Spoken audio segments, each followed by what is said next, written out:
इस ऐतिहासिक पल पर अनुराग ठाकुर भी अपनी बात रख रहे हैं, वो भी सुन लेते हैं। जहां एक समय पर देने का काम किया और वहीं पर मेक इन इंडिया वैक्सीन बनाने का काम भी हुआ,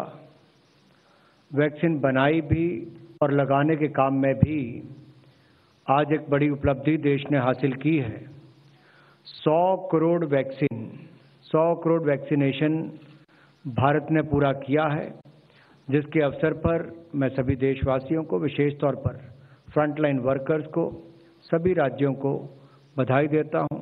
doctors, health workers, paramedical staff, इन सबका एक बहुत बड़ा योगदान रहा।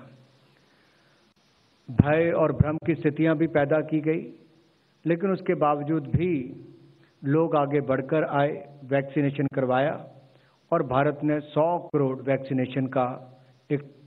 मुकाम हासिल किया है। ये बड़ी उपलब्धि है और इस समय में भी माननीय प्रधानमंत्री जी ने हमें नेतृत्व दिया और देश को आगे बढ़ाने का काम किया, उनका आभार प्रकट करते हैं।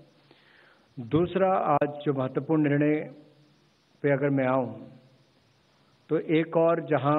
देश में पीएम गति शक्ति नेशनल मास्टर प्लान के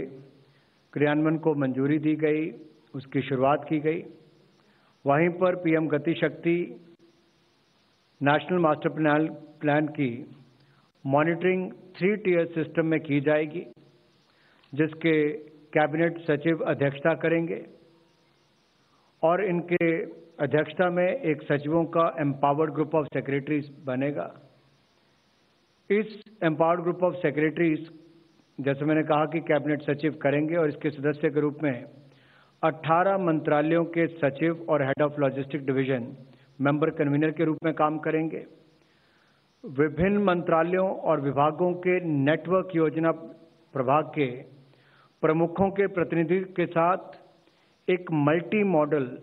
नेटवर्क प्लानिंग ग्रुप का गठन किया जाएगा और इस multi modal network planning group को वाणिज्य और उद्योग मंत्रालय के लॉजिस्टिक डिवीजन में स्थित एक टेक्निकल सपोर्ट यूनिट द्वारा सपोर्ट किया जाएगा और इस टीएसयू में आपके aviation, maritime, public transport, rail, road and highways, ports, इन सब विभागों के डोमेन एक्सपर्ट रहेंगे और साथ ही साथ सब्जेक्ट मैटर एक्सपर्ट्स हमारे urban and transport planning, structures जो कि रोड, ब्रिज और बिल्डिंग्स के, power, pipeline, GIS, ICT, finance market, PPP, logistic, data analytics वगैरह, उनके सब्जेक्ट मैटर एक्सपर्ट्स भी इसके हिस्सा रहेंगे। ये अपने आप में पीएम गति शक्ति योजना बुनियादी ढांचा योजना में इंटर मिनिस्ट्रियल और इंटर डिपार्टमेंटल कोऑपरेशन में इंफ्रास्ट्रक्चर प्लानिंग में गेम चेंजर साबित होगी। तो अनुराग ठाकुर 1 बिलियन वैक्सीनेशन के आंकड़े को पार करने पर और साथ ही गति शक्ति प्रोजेक्ट पर कुछ बातें कह रहे थे।